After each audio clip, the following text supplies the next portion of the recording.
तो उसके बाद गवर्नमेंट और मिलिट्री ने साथ मिलकर एक जॉइंट मीटिंग की, क्लोज डोर मीटिंग की। सारी पॉलिटिकल पार्टीज को इनवाइट किया था, पीटीआई को भी इनवाइट किया था। शुरू में तो था कि पीटीआई अटेंड करेगी, लेकिन फिर बाद में अलीमा खान, इमरान खान साहब की जो बहन है, उन्होंने कहा था कि वो हम अटेंड नहीं करेंगे, जो आई थिंक मिस्टेक है, क्योंकि इस तरह के मामलों में पॉलिटिकल आपको above politics rise above politics उनको अटेंड करना चाहिए था, वो भी अपना फीडबैक देते। एक मेरा तो स्ट्रॉन्ग व्यू है, वैसे भी बहुत सारे लोगों का है, वो ये है कि मतलब मिलिट्री सोल्यूशन से आप सॉल्व नहीं कर सकते जो बलूचिस्तान में होगा। आपको देखना होगा कि क्या वजूहत हैं जिनकी बुनियाद पे उधर के जो लोग हैं, वो ख़ासतौर पर जो साउथ में है, मकरान कोस्ट में, जो उनकी वो एलिनेशन फील करते हैं, और वो इसीलिए शायद करते हैं क्योंकि उनके जो रिसोर्सेज हैं प्रोविंस में, बहुत रिसोर्स रिच प्रोविंस है, लेकिन उसके ऊपर उनका कोई ख़ास कंट्रोल नहीं है। और जो बलूचिस्तान गवर्नमेंट है उसका भी कोई ख़ास कंट्रोल नहीं है। उसका जो लीवर ऑफ पावर है वो हमें पता है कि वो कहीं और से होता है। उनको पॉलिटिक्स के अबव होना चाहिए इस खास तौर पे इस मामले में, क्योंकि ये पूरे मुल्क को अफेक्ट करता है। और ये आपका जो नेबर है, हॉस्टाइल नेबर्स हैं, हॉस्टाइल कंट्रीज़ हैं, वो इसका एडवांटेज ले रही हैं, और आप आपस में यूनाइटेड फ्रंट भी नहीं दिखा सकते। तो इसमें डेफिनेटली ये गलत डिसीजन लिया उन्होंने। उनको पीटीआई के नुमाइंदों को आना चाहिए था और उसको अटेंड करना चाहिए था, ताकि बट ऑब्वियसली अलार्मिंग है कि 3 मेन यूनिवर्सिटीज़ आपकी प्रोविंस में बंद है बिकॉज ऑफ सिक्योरिटी सिचुएशन। तो सिक्योरिटी सिचुएशन आपको इम्प्रूव करनी चाहिए। यूएस स्टेट डिपार्टमेंट की स्पोक्सवुमन का एक स्टेटमेंट आया था in response to question from a Pakistani journalist. वो कह रही थी कि ऐसी सच कोई लिस्ट नहीं है, रिव्यू हो रहा है, लेकिन अभी तक जो लोग कह रहे हैं कि लिस्ट है और ये कंट्रीज लिस्ट में, वो ऐसी कोई बात नहीं है। लेकिन मेरा ख्याल है कि कुछ ना कुछ तो आएगा, उसके लिए जाहिर बात है लोगों को प्रिपेयर करना पड़ेगा। बहुत सारे खासतौर पर जो स्टूडेंट्स हैं आपके पाकिस्तानी स्टूडेंट्स, तकरीबन 11,000 से ज़्यादा स्टूडेंट्स हैं, और जो डॉक्टर्स जो H1B वीज़ा पे काम कर रहे हैं, जो होता है जो यहाँ से डॉक्टर मेडिसिन पढ़ के जाके उधर हाउस जॉब करते हैं, रेजिडेंसी करते हैं, इंटर्नशिप करते हैं वगैरह, हॉस्पिटल में काम करते हैं, इंटर्नशिप नहीं रेजिडेंसी करते हैं, वो अफेक्ट हो सकते हैं। और आपके जो कंपनीज में लोग काम कर रहे हैं H1B वीज़ा पे, स्किल्ड वर्कर वीज़ा होता है, उस पर देखा जाएगा कि क्या इफेक्ट होगा। वो जी उसका टायर गिर गया था, तो कराची से लाहौर की फ़्लाइट थी, और जब लाहौर में लैंड हुआ तो उसका एक टायर मिसिंग था, बैक पीछे वाला टायर। फिर वो अगले दिन स्टोरी आई कि वो उनको मिल गया, कराची एयरपोर्ट पे मिल गया। तो ये मतलब मज़ाक़ बात है।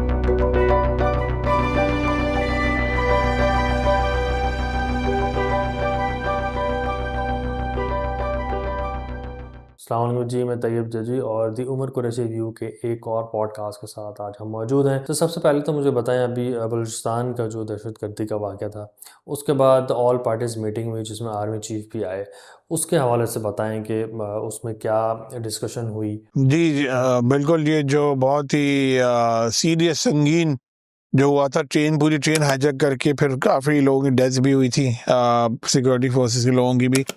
तो उसके बाद गवर्नमेंट और मिलिट्री ने साथ मिलकर एक जॉइंट मीटिंग की, क्लोज डोर मीटिंग की।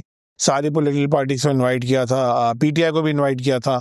शुरू में तो था कि पीटीआई अटेंड करेगी, लेकिन फिर बाद में अलीमा खान, इमरान खान साहब की जो बहन है, उन्होंने कहा था कि वो हम अटेंड नहीं करेंगे, जो आई थिंक मिस्टेक है, क्योंकि इस तरह के मामलों में पॉलिटिकल आपको above politics rise above politics उनको अटेंड करना चाहिए था, वो भी अपना फीडबैक देते। और ख़ास करके क्योंकि केपी जो प्रोविंस है, जहाँ पे बहुत सारे मेजॉरिटी ऑफ अटैक्स वहाँ होते हैं, कुछ बलूचिस्तान में होते हैं, तो उनकी पार्टी की रिप्रेजेंटेशन ज़रूरी थी। जहाँ तक मीटिंग की नौयत है, वो तो क्लोज डोर थी, तो उसमें मेरे ख्याल से यही कुछ जो रिपोर्टिंग हुई थी कि उन्होंने कुछ डिसीजन उनको लेने। और लेकिन अभी भी एक मेरा तो स्ट्रॉन्ग व्यू है, वैसे भी बहुत सारे लोगों का है, वो ये है कि मतलब मिलिट्री सोल्यूशन से आप सॉल्व नहीं कर सकते जो बलूचिस्तान में होगा। आपको देखना होगा कि क्या वजूहत हैं जिनकी बुनियाद पे उधर के जो लोग हैं, वो ख़ासतौर पर जो साउथ में है, मकरान कोस्ट में, जो उनकी वो एलिनेशन फील करते हैं, और वो इसीलिए शायद करते हैं क्योंकि उनके जो रिसोर्सेज हैं प्रोविंस में, बहुत रिसोर्स रिच प्रोविंस है, लेकिन उसके ऊपर उनका कोई ख़ास कंट्रोल नहीं है। और जो बलूचिस्तान गवर्नमेंट है उसका भी कोई ख़ास कंट्रोल नहीं है। उसका जो लीवर ऑफ पावर है वो हमें पता है कि वो कहीं और से होता है। लेकिन जैसे आप सिंध गवर्नमेंट को देख लें, पंजाब गवर्नमेंट को देख लें, केपी गवर्नमेंट को तक देख लें, जो ऑपोजिशन पार्टी है, वो सारी पार्टीज़ को कंट्रोल होता है अपने प्रोविंस में, लेकिन जो थ्रू द सूबाई प्रोविंशियल गवर्नमेंट, लेकिन जो बलूचिस्तान की गवर्नमेंट है उनको इतना कंट्रोल कोई ख़ास नहीं है। तो ये उनको ज़रा देखना होगा कि थोड़ी उनको फ्रीडम देनी चाहिए जो उधर के लोग हैं। फ्रीडम उस हवाले से कि उनको पावर देना चाहिए, भाई अगर आप इलेक्टेड हैं तब उनको दें, और अगर वो इलेक्शन में खड़े नहीं हो रहे, नहीं ले रहे, तब उनको आगे लेके आएँ और उनको थोड़ी हौसला अफजाई कराएं कि वो थोड़े एलिनेशन से, वो एलिनेशन उनकी नहीं हो।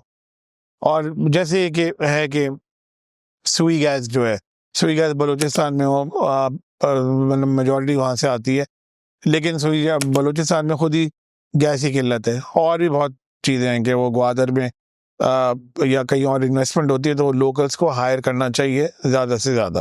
अच्छा सर, दूसरी बात ये है कि ये जो मीटिंग हुई थी, इस मीटिंग में इमरान खान की जानिब से ये कहा गया कि वो नहीं आएंगे। आपको क्या लगता है कि इसकी क्या वजूहत है और इससे पीटीआई को क्या नुकसान होगा और क्या फ़ायदा होगा? जी, मतलब यही है रीज़न उनका कि जो उनका बेसिकली पीटीआई का 1 पॉइंट एजेंडा है, वो ये है कि इमरान खान को बाहर निकालें जेल से, और उनके जो पार्टी वर्कर्स हैं उनके खिलाफ केसेस वापस लिए जाएं, और उनको जो भी अभी हो रहा है उनको पॉलिटिक्स के अबव होना चाहिए, इस खास तौर पे इस मामले में, क्योंकि ये पूरे मुल्क को अफेक्ट करता है। और ये आपका जो नेबर है, हॉस्टाइल नेबर्स हैं, हॉस्टाइल कंट्रीज हैं, वो इसका एडवांटेज ले रही हैं, और आप आपस में यूनाइटेड फ्रंट भी नहीं से दिखा सकते। तो इसमें डेफिनेटली ये गलत डिसीजन लिया उन्होंने। उनको पीटीआई के नुमाइंदों को आना चाहिए था और उसको अटेंड करना चाहिए था, ताकि पूरी दुनिया को और ख़ास तौर पे जो आपके हॉस्टाइल नेबर्स हैं उनको लगे कि अब एटलीस्ट इस पॉइंट इन टाइम में पाकिस्तान में सारी पॉलिटिकल पार्टीज और मिलिट्री और स्टेट एटलीस्ट यूनाइटेड हैं। तो इसमें यही होगा कि मतलब उनके जो डाई हार्ड सपोर्टर हैं वो तो अग्री कर लाएंगे, लेकिन जो बहुत सारे जो लोग नहीं हैं उनके सपोर्टर, वो यही करेंगे कि वो कहेंगे हाँ देखा, हमने कहा था कि वो सिर्फ उनके माइंड में सिर्फ ये है कि मुझे जेल से आप कब निकालेंगे। और सर, इसके अलावा भी जो बलूचिस्तान का जो वाक़या हुआ, उसके बाद से बलूचिस्तान की 3 यूनिवर्सिटी शट डाउन है, बंद है। उसके क्या रीज़न्स हैं? जी, एक पहले तो खबर आई थी कि यूनिवर्सिटी बलूचिस्तान जो उधर की मेन है उस पर ऑनलाइन क्लासेस कर दी गई हैं टिल फर्दर नोटिस। और फिर मीडिया ने उनसे पूछा भी था, उनके वाइस चांसलर से, कि वो कह रहे थे कि इसलिए कर दी गई हैं क्योंकि लोगों को रोडें बंद हैं, कुछ लोग आ नहीं सकते यूनिवर्सिटी, जो अजीब सा एक्सक्यूज था। फिर बाद में एक स्टोरी आई थी, उसमें ये था, लेकिन उसमें ऑफिशियल सोर्सेज को कोट किया गया था कि उसमें ये था कि 3 यूनिवर्सिटीज बंद हैं बिकॉज ऑफ सिक्योरिटी सिचुएशन। अब हो सकता है कि वो rising out of the train पे अटैक हुआ था, उसके बाद से उन्होंने, हो सकता है कि, बट ऑब्वियसली अलार्मिंग है कि 3 मेन यूनिवर्सिटीज आपकी प्रोविंस में बंद है बिकॉज ऑफ सिक्योरिटी सिचुएशन। तो सिक्योरिटी सिचुएशन आपको इम्प्रूव करनी चाहिए। अभी रिसेंटली यूएस ने ट्रैवल बैन के हवाले से पॉलिसी बनाई है, उसमें कहा जा रहा है कि पाकिस्तान का नाम भी शामिल है। और उसमें कंट्रीज़ को 3 कलर्स में डिवाइड किया, तो उसकी क्या अपडेट है? अभी तक पॉलिसी आई नहीं है, प्रॉबली वो आएगी 2 महीने के बाद, डोनाल्ड ट्रम्प के इनॉग्रेशन के 2 महीने के बाद, मार्च 20 के बाद। तो तवक्को है कि वो नेक्स्ट वीक में आएगी, 21 22 को आएगी। और उसमें कुछ है कि वो न्यूयॉर्क टाइम्स ने कहा कि 3 लिस्ट हैं, और रॉयटर्स ने कहा 3 लिस्ट हैं। पाकिस्तान ऑरेंज लिस्ट में है, पाकिस्तान येलो लिस्ट में है। येलो लिस्ट में मतलब वार्निंग होगी। फिर कल यूएस स्टेट डिपार्टमेंट की स्पोक्सवुमन का एक स्टेटमेंट आया था in response to question from a Pakistani journalist. वो कह रही थी कि ऐसे सच कोई लिस्ट नहीं है, रिव्यू हो रहा है, लेकिन अभी तक जो लोग कह रहे हैं कि लिस्ट है और ये कंट्रीज लिस्ट में, वो ऐसी कोई बात नहीं है। लेकिन मेरा ख्याल है कि कुछ ना कुछ तो आएगा, उसके लिए जाहिर बात है लोगों को प्रिपेयर करना पड़ेगा। बहुत सारे, खासतौर पर जो स्टूडेंट्स हैं आपके पाकिस्तानी स्टूडेंट्स, तकरीबन 11,000 से ज़्यादा स्टूडेंट्स हैं, और जो डॉक्टर्स जो H1B वीज़ा पे काम कर रहे हैं, जो होता है, जो यहाँ से डॉक्टर मेडिसिन पढ़ के जाके उधर हाउस जॉब करते हैं, इन रेजिडेंसी करते हैं, इंटर्नशिप करते हैं वगैरह, हॉस्पिटल में काम करते हैं, इंटर्नशिप नहीं रेजिडेंसी करते हैं, वो अफेक्ट हो सकते हैं। और आपके जो कंपनीज में लोग काम कर रहे हैं H1B वीज़ा पे, स्किल्ड वर्कर वीज़ा होता है, उस पर देखा जाएगा कि क्या इफेक्ट होगा। वो लगता नहीं है कि वो उनके वीज़ाज रिवोक होंगे या कुछ होगा, लेकिन ये हो सकता है कि उनकी मॉनिटरिंग शायद ज़्यादा हो, उन ममालिक की जो इस लिस्ट में हो उनकी मॉनिटरिंग ज़्यादा हो, जो जिनके सिटीजन ऑलरेडी अमेरिका में हैं वैलिड वीज़ाज पे।